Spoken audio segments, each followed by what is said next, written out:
జగన్ చాలా మారాడు, ఇంకా చాలా మారాల్సి ఉంది. అందులో పర్టిక్యులర్గా ఎవరిని మనతో ఉంచుకోవాలి అన్నటువంటి. ఇప్పుడు చంద్రబాబు గారి కోసం ప్రాణాలు అర్పించేసేటటువంటి స్థాయిలో పనిచేసినటువంటి వాళ్ళు బాబు గారు ఇప్పుడు నెత్తిన పెట్టుకుంటున్నారు. అది కార్యకర్తల స్థాయిలో ఒక ఎత్తు అయితే, అధికార యంత్రాంగం స్థాయిలో అదే జగన్ టైంలో చూస్తే ఎంతమంది అధికారులు ఆయనకి పనిచేశారు? పేపర్లు టీవీల్లో రాయడం తప్పించి ఎంతమంది అతను చెప్పినట్టు పనిచేశారు? చేసుంటే అసలు జగన్కి ఆ ప్రాబ్లం వచ్చేదా? అన్ని సంక్షేమ పథకాలు ఇచ్చి అట్లాగే పరిపాలన సంస్కరణలు అద్భుతంగా తెచ్చి జగన్ ఎక్కడ నష్టపోయాడు అంటే కరప్షన్ చేయనీలా. వాలంటీర్ వ్యవస్థ వచ్చాక 85% కరప్షన్ పోయింది అక్కడ. అది నచ్చక ప్రభుత్వ ఉద్యోగులందరూ రాజీనామాలు చేశారు. ఇదే ప్రభుత్వ ఉద్యోగులందరూ దెబ్బతీశారు. నెంబర్ 1. రెండవది, పదవులు ఇచ్చేటప్పుడు జగన్ ఆ టైంలో ఎమ్మెల్యేలకు పూర్తి స్వేచ్ఛ ఇచ్చాడు. వాళ్ళు దాన్ని దుర్వినియోగం చేసుకున్నారు. అది జగన్ని దెబ్బతీసింది. నిజమైన పార్టీ నమ్ముకున్న కార్యకర్తలు నాశనమైనటువంటి పరిస్థితి. అందువలన వాళ్ళల్లో ఒక తీవ్ర వ్యతిరేకత వచ్చింది. అంటే అడ్మినిస్ట్రీరియల్ ఫెయిల్యూర్ అక్కడ. రెండోది పొలిటికల్ ఫెయిల్యూర్. మూడోది, జగన్ కోసం ఫణంగా పెట్టేటటువంటి వాళ్ళు తమ పదవుల్ని ఎవరున్నారు? ఇప్పుడు చూడండి, నిమ్మగడ్డ రమేష్ కుమార్ ఆ రోజున జగన్కి వ్యతిరేక జగన్ ప్రభుత్వం ఉంది. అంతకుముందు తెలుగుదేశం ప్రభుత్వంలో తను ఎన్నికల కమిషనర్గా, అది కూడా ఎలక్షన్స్కి ముందు ఎన్నికయ్యారు. ఆయన ఎంత పని చేసి పెట్టారు తెలుగుదేశం కోసం. ఎలక్షన్స్, స్థానిక సంస్థల ఎన్నికలు జగన్ ప్రభుత్వం పక్కన ప్రిపేర్ అవుతుంటే ఈలోపు ఆయనే ఎన్నికలు ముందుకు తెచ్చేశారు. ఏది రిజర్వేషన్స్, ఈ సిస్టమ్స్ అన్నీ ఆలోచిస్తున్నప్పుడు ప్రభుత్వం టైం తీసుకునేలోపు చేసేశారు. అసలు ఎప్పుడు జరగాలి? అది 2018లో జరగాల్సిన ఎన్నికలు. మరి బాబు గారు ఉన్నప్పుడు ఎందుకు చేయలేదు ఆయన? అంటే అక్కడ ఆయన కోసం పనిచేసి పెట్టారు.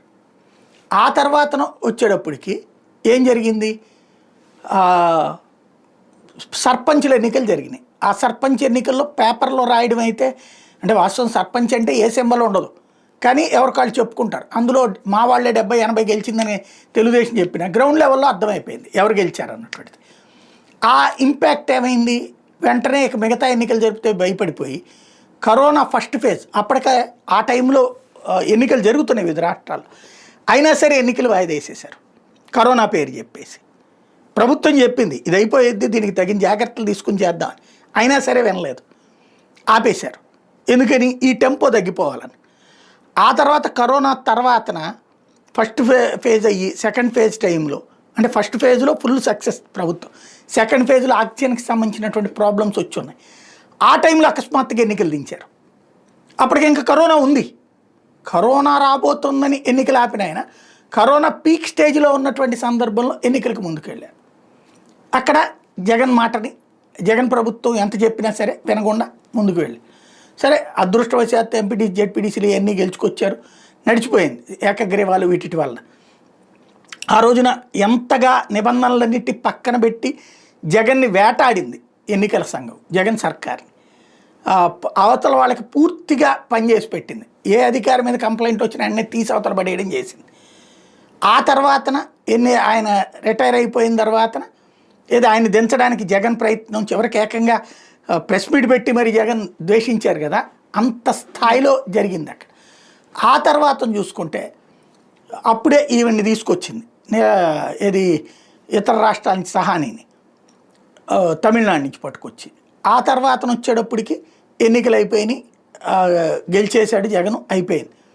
అంటే అంతగా ఎన్నికల సంఘం ఆ రోజున పనిచేసింది. దానికి సాక్ష్యం బాబు గారి కోసమే ఆయన పనిచేశారనడానికి సాక్ష్యం. ఆ తర్వాతన జగన్ ప్రభుత్వానికి వ్యతిరేకంగా నిమ్మగడ్డ ఏకంగా కోర్టుల దాకా వెళ్ళటము, లేకపోతే ఒక ఇది పెట్టుకుని మేధావుల సమావేశాలని మాట్లాడటం, ఇదంతా కూడా జరిగింది. అంత వెంటాడినటువంటి పరిస్థితి.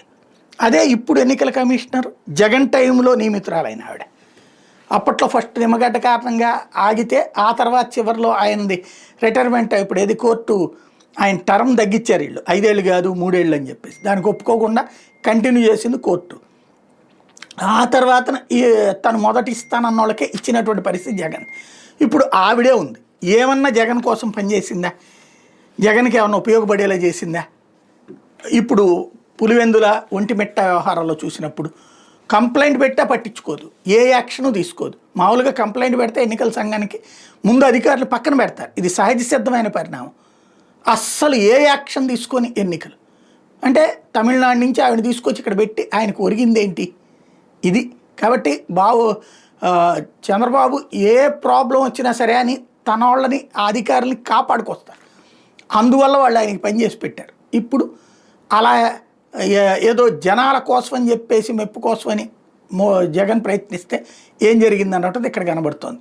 ఇదే ఇక్కడ రాజకీయం అనేటటువంటి దాన్ని రాజకీయం చేసేటటువంటి సందర్భంలో మొహమాట ఉండకూడదు. నెంబర్ 1. Number 2, media management.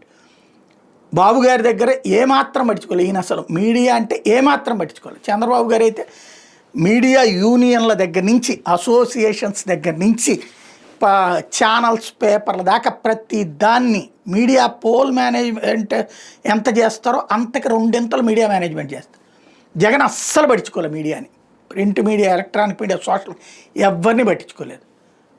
ఇప్పటికైనా తెలుసుకోవాల్సినటువంటి అవసరం ఉంది.